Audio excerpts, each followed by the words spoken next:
Cuenta con especialidad en dictaminación pericial. Asimismo, dentro de las diferentes capacitaciones, cursos y diplomados que ha tomado, destacan los siguientes.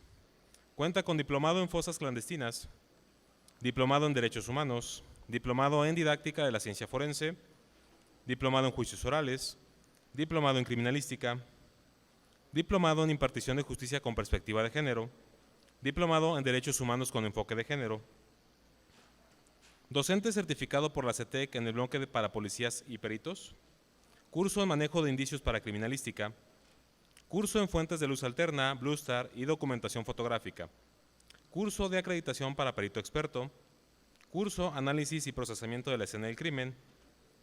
Asimismo cuenta con curso para intervención de perito en el sistema penal, en sistemas de protección de los derechos humanos y en derechos humanos y servicio público. Ella cuenta con 10 años de experiencia en el campo de servicio público, donde se ha desempeñado como perito oficial en el área de criminalística de campo y ha realizado funciones de mejora forense para procesos de certificación y acreditación protocolaria. Asimismo, se ha desempeñado como docente en diversas materias en el campo de la seguridad pública y las ciencias forenses para diversas universidades, así como ha sido conferencista en congresos y simposios nacionales e internacionales en distintos puntos del país. Y con el tema Delitos de alto impacto desde la perspectiva del científico forense, recibamos cordialmente a la maestra Ginger Galarza Cárdenas.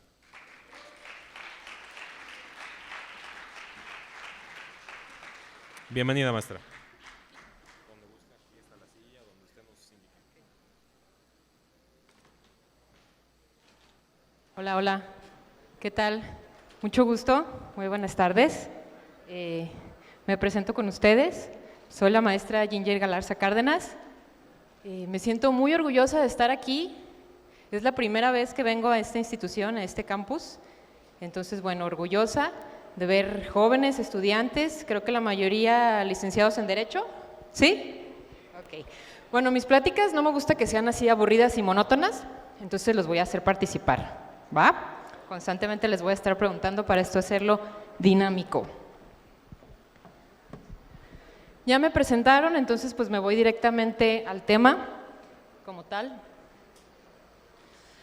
En estos varios ya años de experiencia, ya tengo 10 años en el ámbito público como perito forense y bueno, ya algunos años también como docente en diferentes universidades a lo largo de la nación como tal, conferencista, etcétera. Y bueno, hoy les voy a platicar un poquito de la experiencia que he tenido a lo largo de estos 10 años en relación a todo lo que son los delitos de alto impacto desde la perspectiva de un científico forense, ¿sí? Esta plática que ustedes tienen, nuestro ciclo de conferencia, pues es todas las disciplinas o con todas las áreas que auxilian al derecho, ¿no? Entonces, unas de ellas, o básicas, vastas de ellas, pues son las ciencias forenses. Entonces, vamos a ver cómo hoy en día en esta temporalidad se investigan los delitos.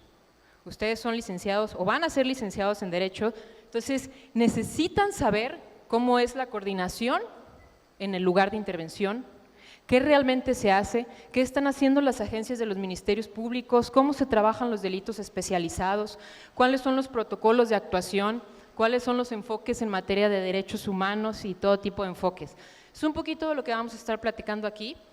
Soy criminalista de campo como tal, personal operativo. Hoy en día no les voy a hablar de una escena como tal o cómo se procesa una escena, sino voy a contar un poquito de todas las experiencias que hemos tenido pues en las escenas, feminicidios, suicidios, accidentes, homicidios, fosas clandestinas, robos a casa habitación, robos a transeúntes, etcétera.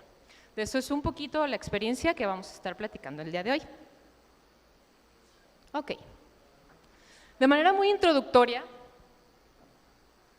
quiero que analicemos cuáles son los delitos de alto impacto en la temporalidad. ¿Qué piensan ustedes? Y ahorita sí me dicen en lluvia de ideas. Para ustedes, ¿qué son los delitos de alto impacto? ¿Qué piensan que es un delito de alto impacto? ¿Qué me pueden decir? ¿Un homicidio? ¿Qué piensan que es un delito de alto impacto? ¿Qué les genera nostalgia, sufrimiento al escuchar delito? ¿Qué se acuerdan? A ver, dímelo, grítalo. ¿Tipo de delito? como violencia vicaria, digamos, o delito intrafamiliar, hoy en día, ok. Lo que son los delitos, por ejemplo, hacia los niños, niñas y adolescentes. Para ti eso es un delito de alto impacto, un parricidio, exacto. ¿Qué más? ¿Qué más se les hace delito de alto impacto? Un FEMI, sí, la más extrema de las violencias, claro. Secuestro, es todo lo que daña a la sociedad como tal, ok.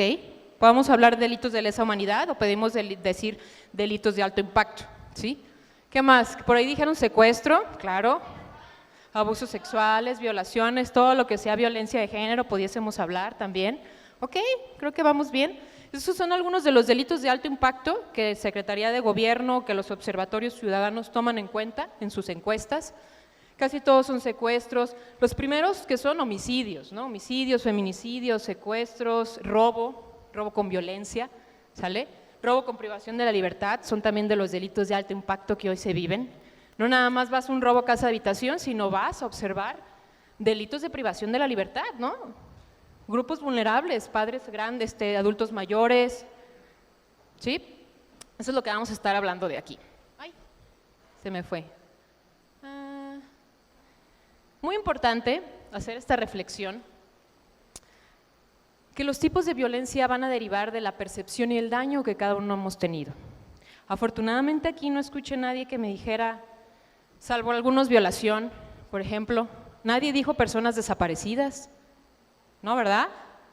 Es decir, que nadie ha sufrido un delito de este tipo, ¿no? Porque eso depende de la percepción y el daño. Si usted tuviera una persona desaparecida, un familiar, lo vería como un delito de alto impacto, porque afecta a la sociedad, las garantías, los derechos, la restitución, etcétera. Entonces, es muy importante tener en cuenta esto. ¿De dónde van a derivar las violencias? Pues de la percepción de la sociedad y del daño que a éste se le ha generado, ¿no? No es lo mismo la percepción que tenemos de aquí un feminicidio de lo que se vive en Ciudad de México. Uno de los agravantes en Ciudad de México, por ejemplo, es que se cometa en transporte público. Para nosotros todavía no. En Chihuahua uno de los agravantes es que se encuentren fosas clandestinas. Aquí todavía no lo tenemos. Aquí tenemos mucha violencia intrafamiliar.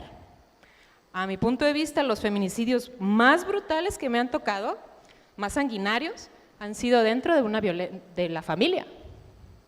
Los demás son por arma de fuego. Malamente dicho, no ajuste de cuentas, no se me hace correcto, pero los demás son por arma de fuego, relacionado con consumo de sustancias, pandillas, etcétera. Pero los más sanguinarios son los que se cometen en casas habitaciones, en el núcleo familiar, ¿no? Esos para mí son los delitos de más alto impacto. Esos y las personas desaparecidas. Pero un familiar desgarrándose por localizar a sus personas, eso también para mí es un delito de alto impacto, ¿no? A lo mejor es la percepción que yo tengo y cada uno de ustedes va a tener una percepción diferente, ¿no? Para esto es importante, y esto lo dice la Ley de Acceso a las Mujeres a una Vida Libre de Violencia, es importante ver cuáles son los tipos de violencia. Esto la mayoría de ustedes lo debe de conocer, ¿no? Ya sea física, sexual, psicológica, económica, patrimonial. Y como analistas forenses, esto debemos de detectar en el lugar.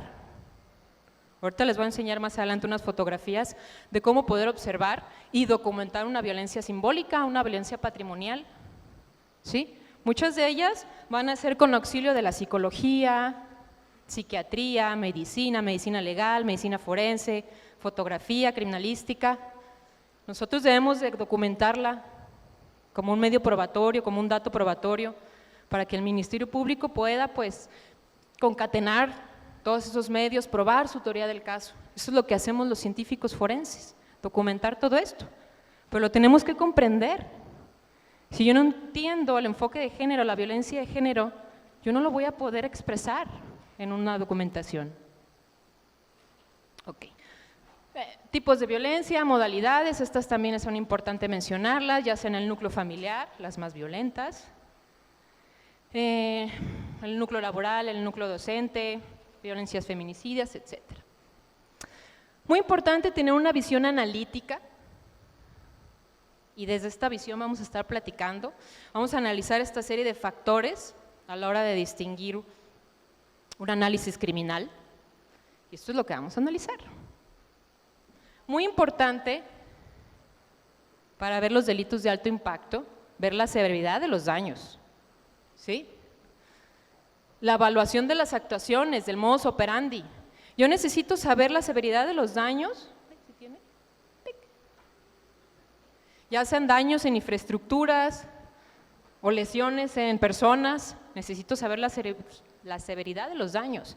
Si hay odio, rabia, misoginia, si es por legítima defensa, ¿sí? El mensaje que se quiere dejar no es lo mismo que encuentre una finca con un impacto por arma de fuego a una finca toda balaceada. Pues la severidad de los daños y el mensaje que quiere dejar el agresor o el autor, eso es lo que tenemos que comprender. Yo no nada más voy a ver una visión jurídica en el lugar, voy a ver una visión jurídica, pericial, psicológica.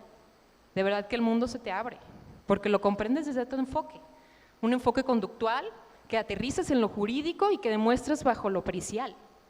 Y la verdad está padrísimo, son todas las ciencias forenses que realmente auxiliamos el derecho.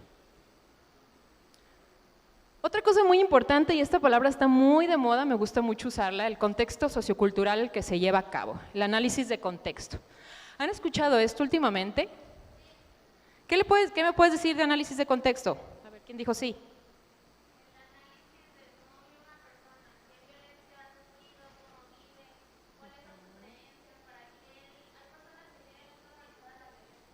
Es correcto, muy bien, la época cultural, cómo viven. No es lo mismo cómo vamos a analizar un grupo étnico, ¿no? Hasta en México, ¿no? El sur, el norte, o sea, vivimos en el mismo país, pero tenemos diferentes usos, costumbres, cómo comprendemos a la sociedad, cómo normalizamos la violencia y desde ese enfoque lo tenemos que entender. No echarle la culpa a la víctima, ¿no? Por si ella está acostumbrado a ambiente violento, pues lo va a normalizar, lo va a aceptar, ¿no? Y de ahí debemos de cambiar este enfoque diferencial.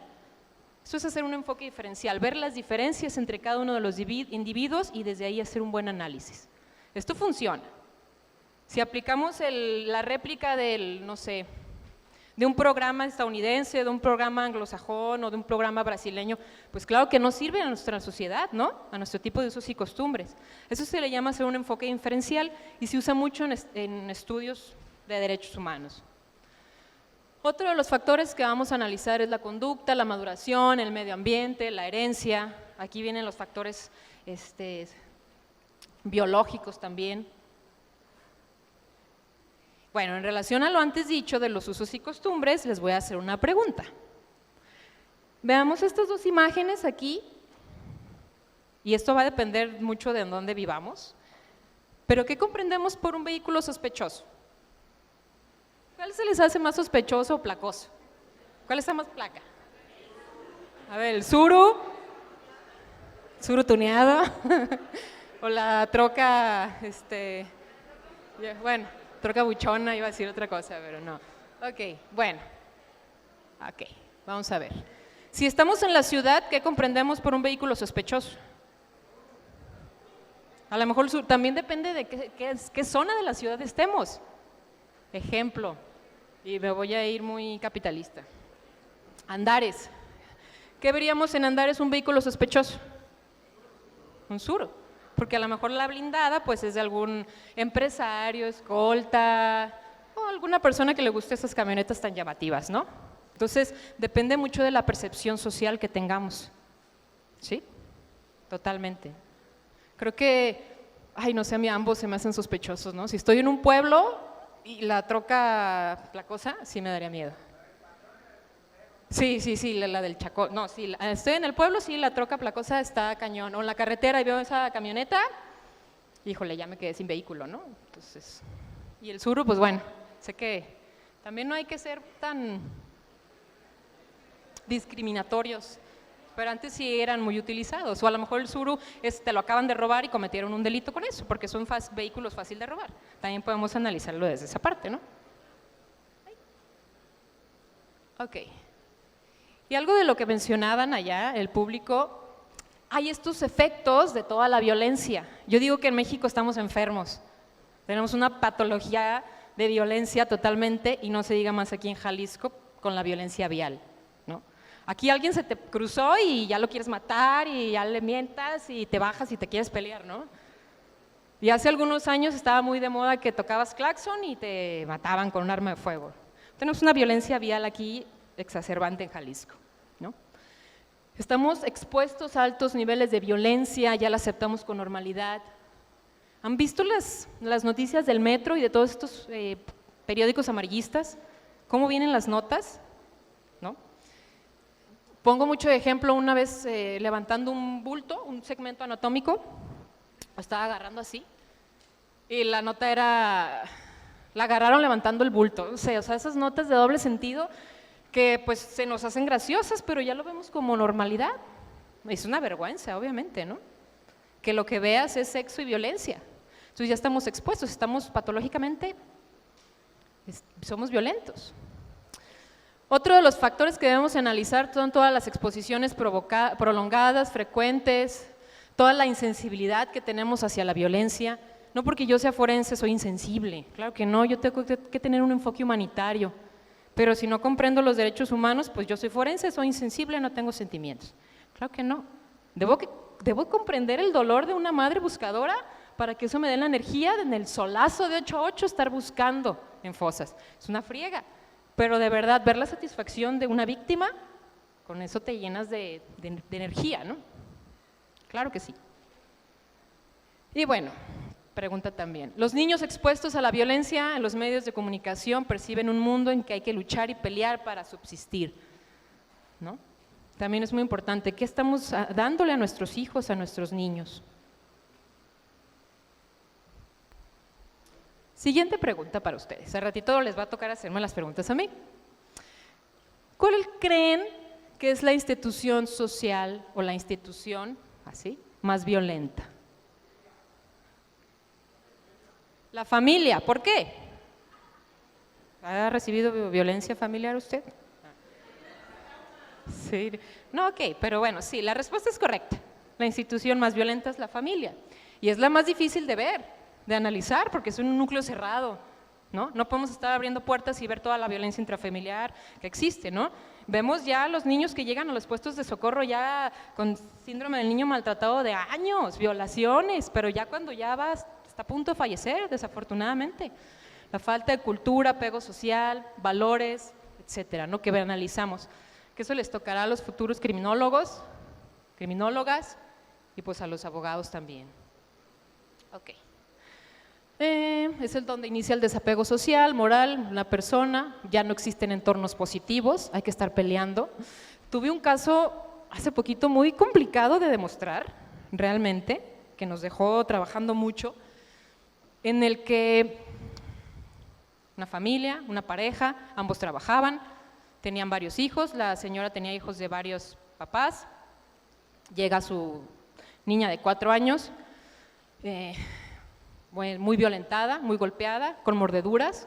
Lo primero que pensábamos que era el padrastro, ¿no? El papá, como tal, pero eran mordeduras de niños, de arca dental de niños.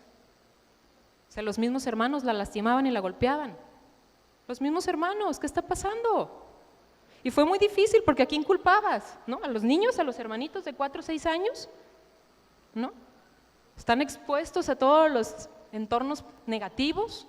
Obviamente, pues sí, los 2 papás y creo que también la tía se fueron, ¿no? Porque la tía era los que nos cuidaba y demás. Pero estuvo complicado porque teníamos que demostrar quién era, ¿no? Los niños ahora están con el DIF. ¿Cuántos niños no tenemos ahora en el DIF por todo este desapego? Ok. Vamos a ver entonces los contextos de violencia, tanto la familia, la unidad doméstica, la comunidad y los comercios. En cada contexto de violencia vemos pues diferentes niveles de violencia. Para mi punto de vista, lo más sanguinario es en la familia. Ya no se ve tanto los por arma de fuego o en la comunidad, que era el típico tiro sicario, ¿no? Muchos tiros como tal. Ya se ven pocos, ya son más ajustes de cuentas. Hubo un tiempo que sí, que era como que el mensaje en la sociedad era crear miedo, ¿no? Eran unas fijaciones de muchos casquillos. Hoy en día no. Hoy en día no quieren generar miedo, quieren ocultar los actos, ¿no? Ocultar cuerpos, por ejemplo. Entonces, ya ha cambiado la modalidad. Anteriormente yo me acuerdo que cada guardia, el primerito de la guardia en periciales era un embolsado, el típico embolsado de la mañana. Para nosotros como criminalistas era fácil procesarlo, un cuerpo embolsado como tal, el lugar del hallazgo, y hoy en día no. lo que tenemos que hacer son fosas, diario, fosas, trabajar con colectivos. Es lo más pesado. Y no nada más ya fosas ubicadas, sino fosas que vamos descubriendo, que la sociedad nos va diciendo en la mañana, en la tarde, en la noche. Creo que esto es lo que más nos impacta en la sociedad. Ok, en los comercios también vemos mucho robo a negocios, o sobre todo a tractocamiones o a vehículos, camiones. También con tecnología avanzada. Me tocó un caso en la carretera, bueno, acá por Tonalá, Periférico Nuevo, en donde ya venían persiguiendo, digamos, a un camión de carga que traía celulares, etcétera, bastante tecnología, equipo tecnológico, lo venían persiguiendo otro camión de carga desde Manzanillo.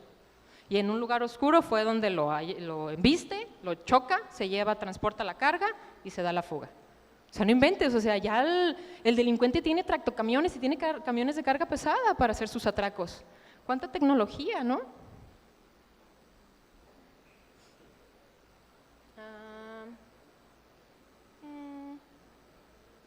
Ok, les voy a estar hablando mucho de enfoques y eso es algo que me gustaría dejarles mucho a ustedes, todos los enfoques que hay.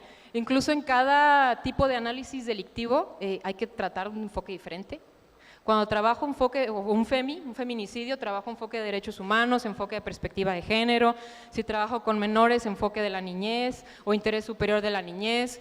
Si trabajo con personas desaparecidas, enfoque de larga data, por ejemplo. Hablarle a los desaparecidos o a las víctimas de los desaparecidos como si su familiar todavía estuviera vivo, porque sabemos que está vivo hasta no comprobar lo contrario, ¿no? Pero no le vamos a hablar de tu familiar, o ya no está, o búscalo en una fosa. Claro que no, hay que tener ese enfoque de larga data. Ahora sí que hasta encontrarlos, ¿no? Ese es ese enfoque. Les había comentado, también es necesario hacer un previo análisis de la sociedad, el enfoque diferencial de la patología que vivimos, de los altos niveles de violencia que estamos acostumbrados a ver día a día. Con esto vamos a entender el comportamiento de la colectividad, vamos a ver cuáles son las debilidades, cuáles son las amenazas, hacer un FODA. ¿Conocen un FODA? ¿Conocen qué es el FODA? ¿Sí? Ver las fortalezas, amenazas, debilidades, potencializarlas, lo que está mal, ver cómo poderlo mejorar, cómo potencializarlo.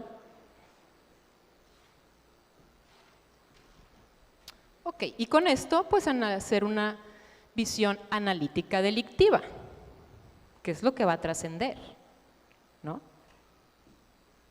Vamos a ver cuál es la fenomenología delictiva. Hoy en día es una de las áreas que también se deben de estudiar, el modus operandi. Aquí ya les dieron una plática de perfilación, en ese sentido, con el maestro Nava. La perfilación criminal es importantísima y muy interesante, ¿sí? Abarca lo que es psicología y criminalística y comprendemos algo de una manera conductual, no nada más un indicio físico, sino la conducta, cómo lo usa, por qué lo usa, ¿sí? Y con eso podemos ver modus operandi, modus vivendi. Hay que identificar qué patrones de conducta. Para la criminalística se llaman indicios, para la perfilación le vamos a llamar indicadores, para la criminología le vamos a llamar indicadores de conducta. Hay que saber comprobarlos. ¿Mediante qué? Mediante un análisis integral de la escena, de las conductas, modus vivendi, modus operandi, etcétera. ¿Qué debemos de analizar? Los niveles de seguridad también con los que están operando el crimen. Hace no mucho tuvimos un evento en un restaurante por Andares, creo que ya Los Otates, no me acuerdo, ¿sí? Que privaron de la libertad a un empresario, no sé qué era, no me meto mucho en chismes. Pero bueno, aquí lo interesante es el análisis de seguridad, el análisis del adiestramiento. ¿Cómo tenían ese nivel operativo? ¿Sí? Que tenían personas vigilando, personas cerrando el paso, checando los tiempos en que pasaban las unidades de policía. Entonces el nivel de adiestramiento de estos es impresionante, ¿no? Mucho tiempo dijeron que los colombianos se venían a adiestrar.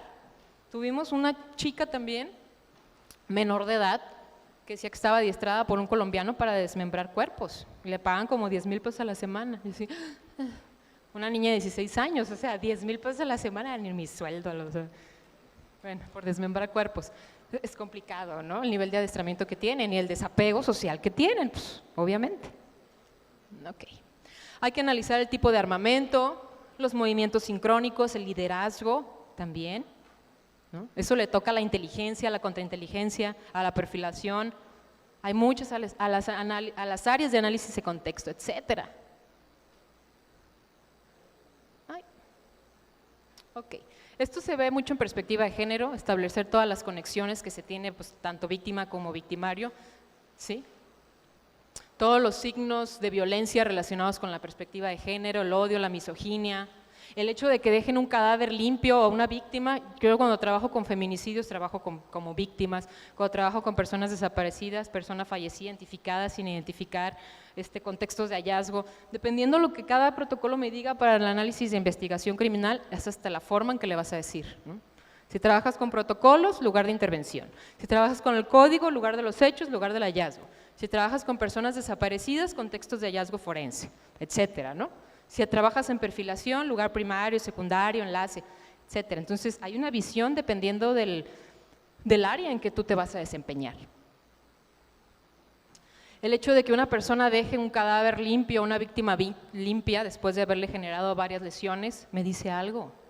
Lo está limpiando, tiene remordimiento, es decir, es alguien conocido, pero debo de saber psicológicamente qué me dice toda esa evidencia conductual del cuerpo, ¿no?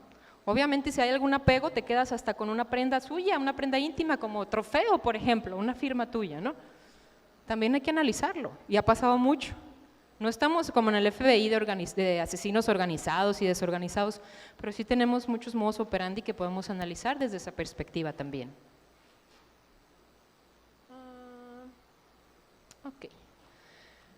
Vamos a ver cómo se hace el estudio integral con las víctimas y cómo se hace en caso de cadáveres o personas fallecidas, ¿sale? Hay que tratarlo como principio por persona. Si hablamos de la Ley General de Salud, nos dice que son cadáveres. Si hablamos desde el punto de vista de los derechos humanos, por ejemplo, pues ahí me va a decir que son personas fallecidas. Okay. Persona fallecida sin identificar o identificada. Anteriormente le llamábamos no name. ¿Alguna vez escucharon esa parte? ¿No? A los cadáveres, a los cuerpos. No name o NN. NN, pero cualquier cosa puede ser no nombre, ¿no? Y si ya le hablas como una persona fallecida, pues ya le das ese principio por persona. No es lo mismo yo estar con los familiares y que le diga, ahí está tu cadáver. No, pues no se agacha, perito, ¿no? O sea, que insensible. A que yo le diga, bueno, es tu familiar o tu persona. De verdad que les cambia el semblante, ¿no? No hay que ser mala onda, no hay que ser insensibles, hay que ser profesionales. Y desde un enfoque humanitario también. ¿Han escuchado el AM/PM? ¿No? Ni modo que no, horas, meridiano, posmeridiano, ni modo que no, o sea, no me pueden decir que no, pues todo el mundo lo usamos. ¡Ay, qué bárbaros! Ok, bueno, para la cuestión forense, y hay un protocolo interesante, el protocolo de tratamiento de identificación forense, habla de datos ante-mortem y post-mortem. Cuando hablemos de ciencias forenses y escuchemos estos dos términos, es antes de la muerte y post-mortem, ¿sí? Entonces ya no pueden decir que no lo han escuchado en el argot científico forense. Va. Con las víctimas o con las personas vivas que hay que analizar, pues los antecedentes de toda la violencia. Esos son, acuérdense que uno de los agravantes jurídicos como tal para feminicidio, por ejemplo, tentativa de feminicidio. Esperemos que más adelante se reforme aquí también lo que es la violencia vicaria. En España ya existen estos términos, aquí vamos en pañales todavía, pero esperemos que sí, porque es necesario que se reforme como tal. Cuando tienes un caso de estos, ves la necesidad de que se reforme, ¿no? Entonces, con las víctimas vamos a ver los antecedentes de violencia que hayan sufrido, es muy importante también esto, el modus operandi de los victimarios, cómo los atracaron. Muchas veces que hasta la misma persona o hasta la misma familia los asaltan 1 o 2 veces, en la misma casa de empeño 1 o 2 veces. Hay que ver el análisis de los antecedentes, por dónde se le metieron, cómo se los metieron, el modus de operar de los criminales. ¿Qué están haciendo ellos para reformar su seguridad o para generar mayor seguridad? Que eso también lo pueden hacer ustedes como proyectos y deja mucho en criminología corporativa, claramente. Hay que analizar los factores que aumentan la vulnerabilidad. ¿Conocemos cuáles son los factores que aumentan la vulnerabilidad de las personas? ¿Qué se les ocurre para ser más vulnerables? A ver, fuerte. Pues sí, sí. Literal. A ver acá. Esos son. Sí, sí, sí. Sexo, edad, religión. ¿Qué? A ver, fuerte. El nivel socioeconómico también, claramente. A lo mejor alguien que trae un nivel socioeconómico un poquito más escaso es más vulnerable a los fraudes. Sí, totalmente. Les ofreces dinero a cambio de que te den tus números de tarjeta y por obtener esa remuneración, pues se los das, ¿no? Porque desconoces el sistema o desconoces realmente, etcétera. Edad, sexo, raza, en la política, tus gustos, tus preferencias, tus expresiones, todo eso es lo que nos va a hacer vulnerables. Las personas con discapacidad, que antes era personas con capacidades diferentes, ahora ya se les llama personas con discapacidad. Casi todo en derechos humanos nada más hay que agregarle personas y ya con esto, ¿no? Ya lo hacemos como con este enfoque. Hay que analizar estos factores de vulnerabilidad, exactamente, la edad. Imagínense en una colonia de hace 30, no sé, 40, 50 años, que nada más existan parejas adultas, adultos mayores. Claro que eso también los hace vulnerables. ¿Por qué? Porque van a tener una rutina, o sea, desde los domingos a qué hora salen la misa y a qué hora salen al pan, todo eso, pero va a generar una rutina que el delincuente está estudiando, ¿no? Entonces también tenemos que analizarlo nosotros para poder hacer factores predictivos, ¿no? Esos son los análisis que debemos de ver, todos estos pequeños factores. Bueno, con esto ver la situación de riesgo de la vulnerabilidad de las víctimas. Eso sería un estudio integral como parte de esta pequeña análisis con las víctimas y ya en caso de cadáveres, pues todas estas que vienen aquí. Permítame.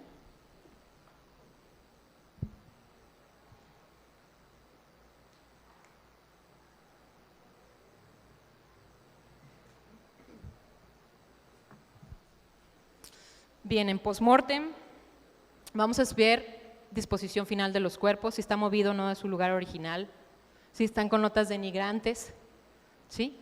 La ausencia de movimientos, una posición sexual del cuerpo sin vida.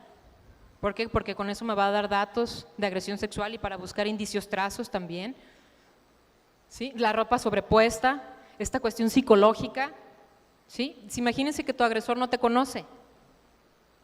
¿Le interesaría ponerte la ropa nuevamente y que no estés expuesta? Probablemente no. Digo, puede haber muchos factores, ¿eh? Esto puede ser flexible, ¿sí? Pero el hecho de que te pongan en una posición más cómoda, más bonita, de que te arreglen, es porque se queda con esa imagen, su agresor, porque tiene este resentimiento. El que no se encuentre debidamente vestida, algunas notas de denigración, sobre todo cuando están en una posición inferior, ¿sí? El hecho de que yo tenga ataduras, por ejemplo, en los tobillos, eso me va a dar una posición inferior de denigración como tal, ¿no? Y que también me va a dar esa sensación de superioridad al victimario, el hecho de que te pongan en una posición inferior, ¿no? Múltiples heridas más allá de lo necesario, y esto lo vemos mucho en trastornos de consumo de sustancias, no se diga hoy con el cristal, ¿no? Las metanfetaminas. Creo que son de las épocas más violentas por el tipo de drogas también que tenemos en las calles. Hace 10 años veíamos otro tipo de drogas, ¿no? Hasta lo que salían en las novelas, ¿no? Polvos blancos, vegetales verdes, y hoy en día así lo que en la calle se le conoce como el crico y demás, ¿no? Sí, y ves muchos feminicidios y ves muchas personas con sus dientitos todos podridos por el consumo de sustancias, desafortunadamente, ¿no? Es lo que ves en la sociedad hoy en día, en ciertos extractos sociales, también eso hay que analizarlo. Múltiples heridas más allá de lo necesario relacionado por consumos de sustancia, ¿no? Esas épocas de colapso mental totalmente, de psicosis. Bien, el grado de violencia y las lesiones causadas. Eso es un poquito de lo que hay que analizar. ¿Qué debe de estudiar el analista? Ya vimos que los factores que aumentan la vulnerabilidad, hay que hacer elaboración de modelos vivendi o de modus operandi. Nos falta mucho la prevención, ¿no? Estamos todos hacia el combate, pero ¿hay prevención? ¿Hay análisis de contexto? Eso les toca a ustedes. Interviene directamente el factor geográfico, la motivación que tenga el delincuente. Eso genera zonas de confort criminal totalmente. Pues aquí puedo robar, ¿no? Los típicos cadeneros. Pues sigo robando, me sueltan, ¿no? y sobre todo las secuencias del comportamiento. Estos modus operandi se ven mucho en los tipos de delincuentes, si son expertos, semi-expertos, se analiza mucho. Después de 22 días se genera un patrón o un hábito. No vas a poder dejar de robar si constantemente lo haces, al contrario, quieres más. Primero robas, después violas, después matas, quieres más porque se hace un hábito.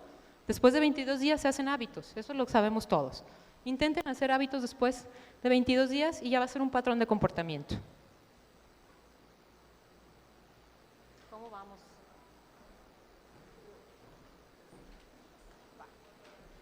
Me quedan 5 minutitos, ¿eh? Qué rápido, ¿no? Es que yo soy bien parlanchina, o sea, mis clases cortitas de 5 horas se me hacen en 1 hora, pues menos. Ok. Me voy a ir así ya a lo casi último. Les voy a dejar mi página y mi contacto para después tener oportunidad, y si me vuelven a invitar aquí, con muchísimo gusto, volvemos a compartir algún conocimiento. Con mucho, mucho gusto. Bien.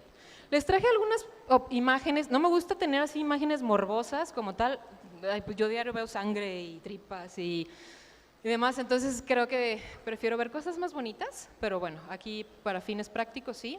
Quería hacerles una plática, un análisis de los delitos de alto impacto, lo que vemos en homicidios, la mayoría homicidios por arma de fuego. Hay que analizar también el tipo de la gente vulnerante que trae. No es lo mismo una riña entre pandillos, unos piquetazos ahí con piquetazos, ¿verdad? Me encanta mi tecnicismo. Bueno, unas lesiones producidas por arma blanca, ¿no? O por arma punzocortante, se escucha más bonito. Hasta el nivel socioeconómico, no es lo mismo matar con matapolicías la 5.7 por 28, que ya me da un poder adquisitivo diferente, ¿no? A calibres de alto, de alto calibre, hasta una escopeta. La escopeta que vemos eso mucho, pues en los ranchos, porque es lo que se utiliza.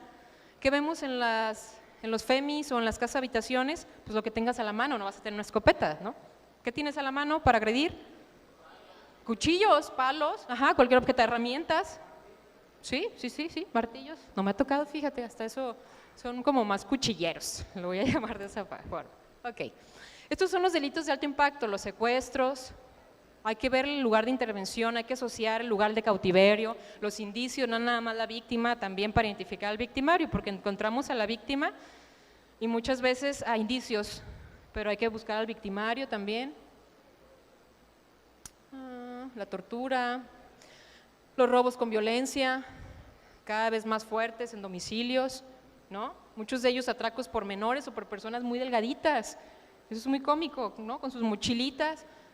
Hasta el mismo personal no voy a decir, que está haciendo en las obras, por ejemplo, es lo que vemos muchas veces en cotos nuevos, ¿no? El confort criminal, como tal. ¿Qué más? Bueno, y uno de los, no de alto impacto, esto ya es más arriba, ¿no? Los delitos de lesa humanidad, como tal, tanto FEMIs como personas desaparecidas, son todos estos, la desaparición y la desaparición forzada, todo el trabajo que se hace, ¿sí? ¿Qué estamos haciendo hoy? Hoy estamos trabajando con colectivos. ¿Saben quiénes son los colectivos? Sí, ahorita ya están muy partícipes aquí en el estado de Jalisco, ¿no? Y hace poquito trabajamos con las de Sonora y realmente vinieron a mover el confort que se vivía en las fiscalías y con los colectivos de aquí mismo. Y de verdad que la sociedad muchas veces confía más en ellos, en decirle, ahí está, que en la misma policía, ¿no? Entonces, esto nos ayuda. De verdad que trabajar con las familiares nos ayuda muchísimo para hacer hallazgos. ¿Por qué? Porque ya no hay credibilidad en las instituciones tampoco.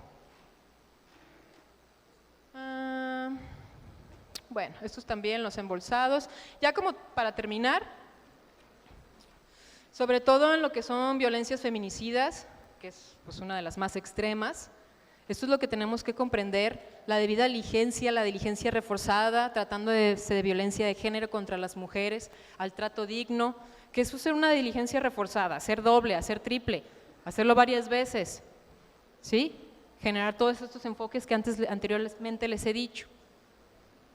Para mí, hacer un FEMI como CRIMI, tomar varias fotografías, el entorno, aplicar luces forenses en sitio, una vez desvestido el cuerpo, análisis de las ropas, luces forenses en las ropas, en las genitales, lechos unguiales, planos medios, primeros planos con testigos métricos de las heridas, ¿sí? Trayectoria, les metemos una guía, sobre todo cuando tenemos por arma de fuego, para ver la posición víctima-victimario. No es lo mismo si la herida está así lineal, a que me dice que estamos en una misma posición, ¿no? Los dos de frente, parados, o bueno, o al lado. A que la herida va a estar en diagonal. ¿Qué me dice si está la herida en diagonal? Sí, entonces ahí hay denigración, humillación. Estás en una posición de indefensión e inferior. Con ese pequeño detalle vean todo lo que podemos observar, ¿no? Estos son los factores que nosotros tenemos que observar, parte de la violencia simbólica que se vive en las calles, en las casas. Y lo vemos mucho que llegamos a las puertas rotas. ¿Se han fijado? ¿Qué quiere decir que hay rupturas o daños en las puertas? Pues que hay violencia, que se vive en un entorno violento, ¿no? Eso es violencia simbólica. Cosas rotas, no nada más violencia patrimonial, pero lo podemos ver como una violencia patrimonial según la ley de acceso a las mujeres, o lo podemos ver también como una violencia simbólica, ¿no? Para perspectiva de género. Bueno, esto ya no. Parte de la descomposición de los cuerpos también nos dificultan mucho. Ya para cerrar, les traje algunas recomendaciones que se deben de realizar, ya para irnos al tiempo de preguntas y respuestas. Tanto para el investigador, el analítico forense, el criminólogo, el perfilador. Muy importante, y ahorita estamos en eso, en controles de calidad, establecer mecanismos homologados de actuación. ¿Sí? No es lo que ya la perito Ginger diga, sino un mecanismo homologado, ¿sí? Estándares homologados de actuación, protocolos homologados de personas desaparecidas, protocolo latinoamericano de feminicidios, híjole, muchísimos. Una ruta de tiempo de todas las metas, ¿sí? Tener metas mesurables con autoridades federales, estatales, locales, información sobre los recursos que se tiene. Muy importante, conocimiento de los derechos humanos, de los usos, costumbres, los elementos que le llaman la atención al delincuente, ¿no? Muy importante, ver a dónde voy, cómo es el modus vivendi en la zona, qué elementos le van a llamar la atención. Ejemplo, pues no voy a ir a Obregón con unas cadenas de oro, ¿no? Pues esos son los elementos que le llaman, hay que perfilar, nosotros perfilamos, cuando vamos a una colonia, cuando vamos a un lugar, perfilamos, o sea, cuando vamos de fiesta perfilamos qué se usa, ¿no? ¿Qué me tengo que poner o qué va a haber? No sé. Patrones delictivos en diferentes zonas geográficas, mapas de calor, eso lo hacen los preventivos, los criminólogos. Obviamente el debido ejercicio de la función pública, las entrevistas. Si yo no tengo datos ante-mortem, no puedo cotejar con datos post-mortem. Si yo no tengo datos de las víctimas con las familiares, pues ¿cómo voy a buscar? Necesito saber qué voy a buscar. Entonces necesito información de las víctimas, ¿no? De los familiares. Programas de capacitación y pues bueno, todos estos enfoques. Lean protocolo homologado de búsqueda para que vean todas las definiciones de todos estos enfoques.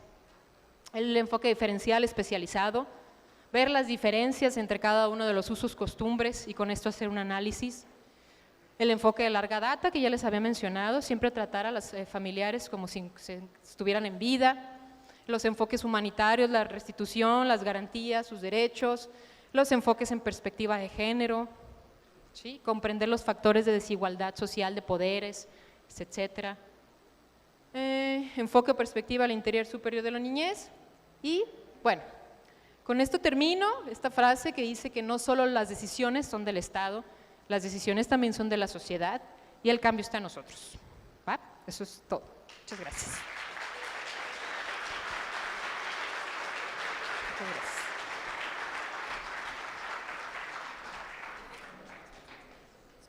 Muchísimas gracias, maestra Ginger, por esa brillante charla que nos acaba de compartir. Y bien, a efecto de que puedan intercambiar dudas o inquietudes, tenemos oportunidad para formular 3 preguntas. Pediríamos únicamente levanten su mano y alguien del equipo del staff les hará llegar el micrófono.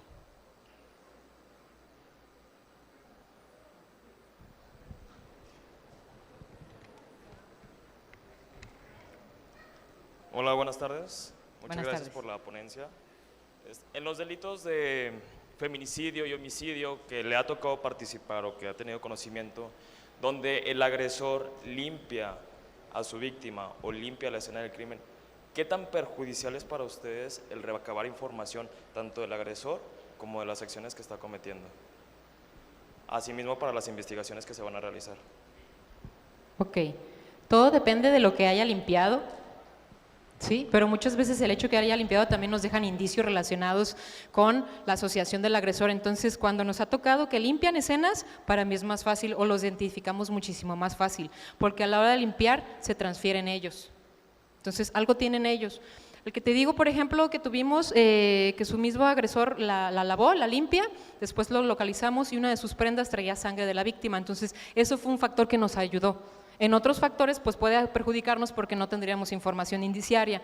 Todas las ciencias forenses, siempre te voy a decir, depende de, pero puede ser bueno o malo, depende de. ¿Sí? Gracias. Buenas tardes, primero que nada bienvenida a esta casa de estudios. Mi nombre es Saraí y tengo una duda respecto a lo último que dijo, que es sobre la sensibilidad de las actuaciones de las instituciones hacia con las víctimas o hacia los padres. Y voy a tratar de leerlo pues, para ser lo más clara posible. En el caso tan nombrado de Devani, en el cual por la tan conocida corrupción ya en los cuerpos de seguridad que hay aquí en México, se abrieron 2 autopsias.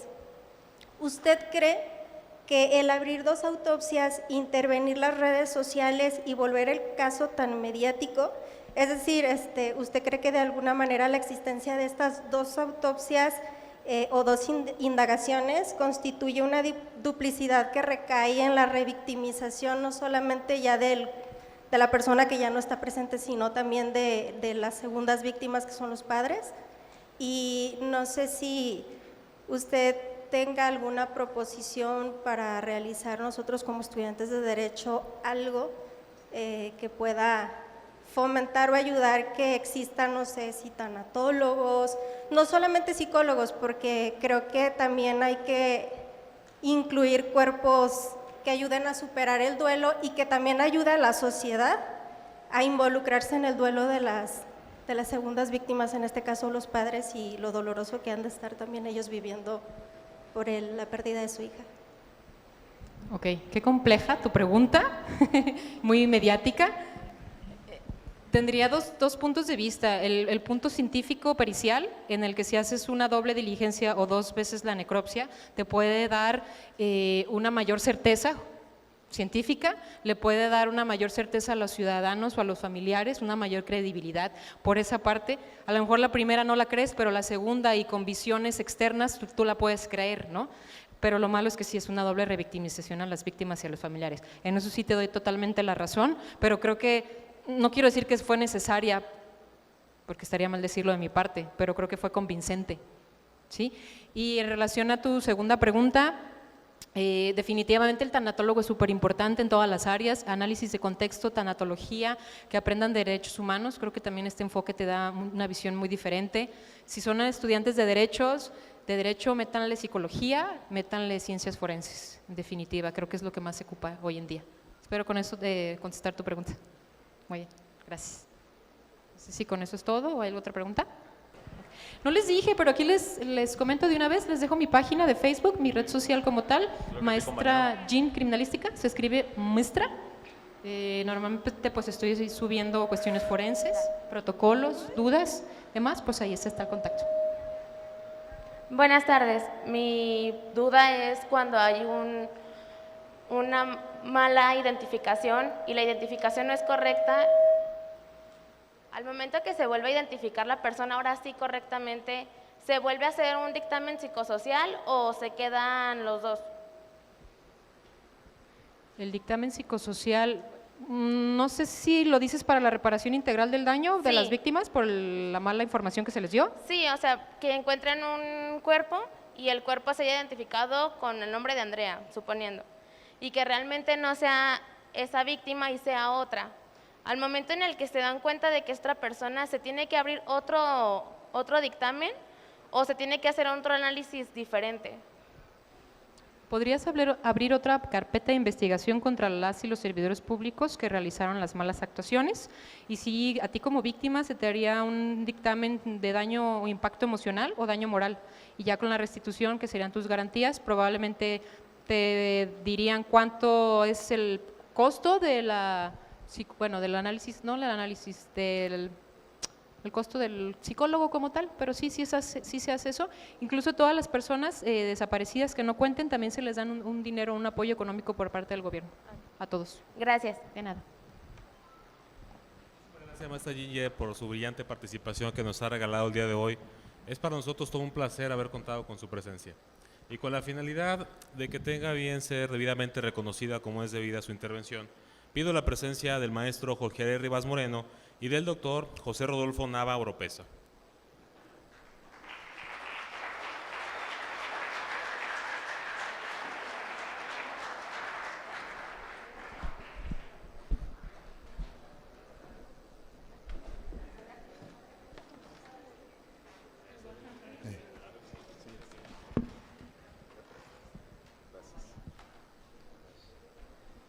Muy buenas tardes, maestra Ginger Galarza Cárdenas.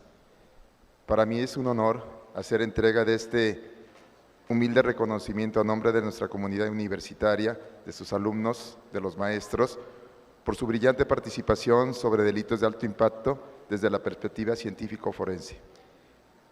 Esta es su casa, esta es su universidad y de verdad espero que sea esta primera presencia de muchas más que sé que va a encontrar con usted. Reciba en nombre de nuestra universidad, de nuestros directivos, este humilde reconocimiento. Gracias y felicidades, maestra.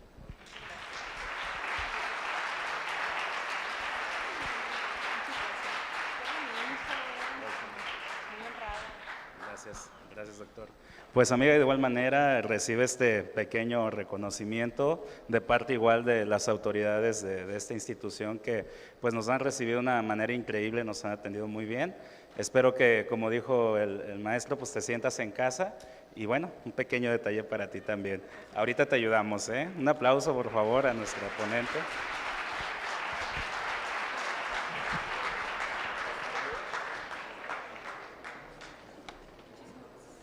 Muchas felicidades.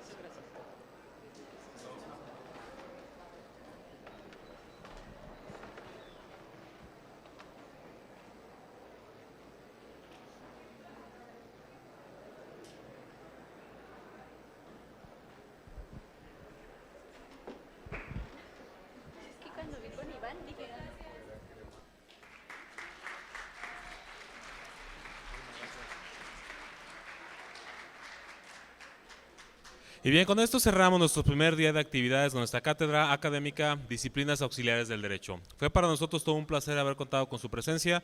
Los esperamos de nueva cuenta el día de mañana en punto de las 15:30 horas. Muchas gracias y buena tarde.